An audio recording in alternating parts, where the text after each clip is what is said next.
So ఇప్పుడు మనం complete header అనేది చేంజ్ చేసేసాం. సో నెక్స్ట్ మనం కింద ఫోటర్ ఉంది కదా, ఫోటర్ని ఎలా చేంజ్ చేసుకోవాలి అనేది మనం చూద్దాం ఇప్పుడు.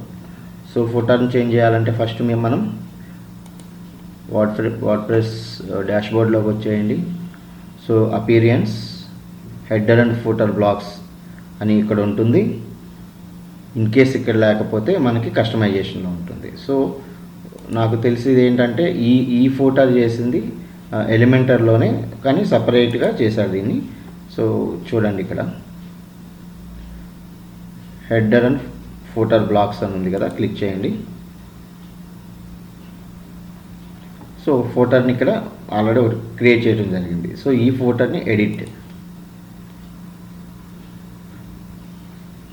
చేయండి, లేదంటే ఎడిట్ విత్ ఎలిమెంటర్ ఏంటంటే మనకి ఈజీగా ఉంటుంది. ఎలిమెంటర్లో ఈజీగా మనం ఎడిట్ చేసుకోవచ్చు.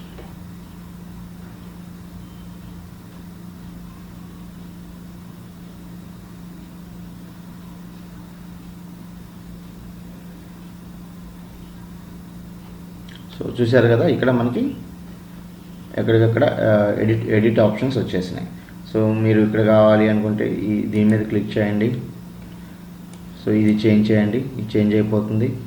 దీని మీద క్లిక్ చేయండి. సో ఐకాన్ కావాలంటే ఐకాన్ మార్చండి. సో ఐకాన్ లైబ్రరీ ఉంటుంది ఇక్కడ. ఐకాన్ లైబ్రరీ మీద మీకు ఇక్కడ చాలా ఐకాన్స్ ఉంటాయి. మీకు రిలేటెడ్ ఐకాన్ జస్ట్ క్లిక్ చేసి ఇన్సర్ట్ చేస్తే వచ్చేస్తుంది. సో అట్లాగే సేమ్ ఇది కూడా. సో ఇక్కడ సోషల్ ఐకాన్స్ కూడా ఉన్నాయి, ఇది కూడా క్లిక్ చేస్తే. సో ఇక్కడ ఫేస్బుక్ ఉంది. సో ఫస్ట్ ఫేస్బుక్ దీని మీద క్లిక్ చేయండి. సో ఫేస్బుక్ ఐకాన్ ఉంది, ఐకాన్ కావాలంటే మార్చుకోండి. సో మీ ఫేస్బుక్ పేజ్ లింక్ అనేది ఇక్కడ కాపీ పేస్ట్ ఇక్కడ పేస్ట్ చేసి క్లిక్ చేస్తే ఇక్కడ న్యూ విండోలో రావాలి అంటే జస్ట్ ఇక్కడ క్లిక్ చేసి ఓపెన్ ఇన్ న్యూ విండో పెట్టుకోండి. ఇన్ కేస్ ఇది డిఫాల్ట్ ఉంది కాబట్టి ప్రాబ్లం లేదు, లేకపోతే ఇది పెట్టుకోండి. లేదంటే వెబ్సైట్ సేమ్ క్లిక్ చేసినప్పుడు సేమ్ పేజ్లోనే ఓపెన్ అవుతుంది. సో ఇట్లా మనం ట్విట్టర్ కానీ ఏదైనా పెట్టుకోవచ్చు. ఇన్ కేస్ ఏదైనా యాడ్ చేసుకోవాలంటే, ఇంకొకటి ఏదైనా యాడ్ చేసుకోవాలంటే యాడ్ ఐటమ్ ఉంటుంది ఇక్కడ. సో ఇక్కడ ఐకాన్ మార్చుకోండి. సో దాని లింక్ ఇచ్చేసేసేయండి. ఏదైతే ఫర్ ఎగ్జాంపుల్ యూట్యూబ్ అనుకోండి, యూట్యూబ్ లింక్ ఇచ్చేసుకోండి. సో జస్ట్ క్లోజ్ చేసేయండి, అయిపోతుంది. సో ఇక్కడ నేనేం చేయలేదు కాబట్టి జస్ట్ బై డిఫాల్ట్ వర్డ్ప్రెస్ తీసుకుంటే ఇక్కడ వర్డ్ప్రెస్ కనిపిస్తుంది. సో ఇట్లా మనం ఉన్న సెక్షన్ని ఇట్లా మనం ఎడిట్ చేసుకోవచ్చు. ఇన్ కేస్ ఈ బ్యాక్గ్రౌండ్ మార్చుకోవాలి అంటే బ్యాక్గ్రౌండ్ మీద, సో ఇక్కడ ఈ సెంటర్ ఈ డాట్స్ మీద క్లిక్ చేయండి. నెక్స్ట్ స్టైల్,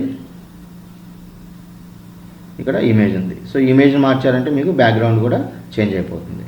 సో నెక్స్ట్ ఇది కూడా అంతే.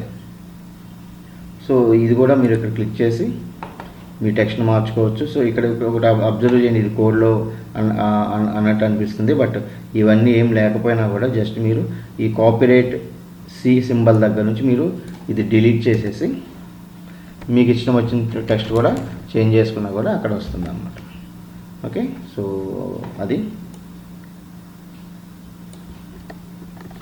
సో దీంట్లో మీకు కంట్రోల్ జెడ్ కూడా పనిచేస్తుంది.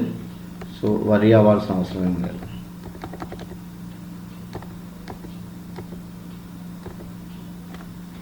సో ఇక్కడ మెనూ, సో ఈ మెనూ కూడా దీన్ని ఎడిట్ చేసుకోవాలంటే పైన ఏమేమి మెనూ ఇచ్చామో సో అదే మెనూ మనం ఇక్కడ క్రియేట్ చేసుకోవచ్చు ఇక్కడ.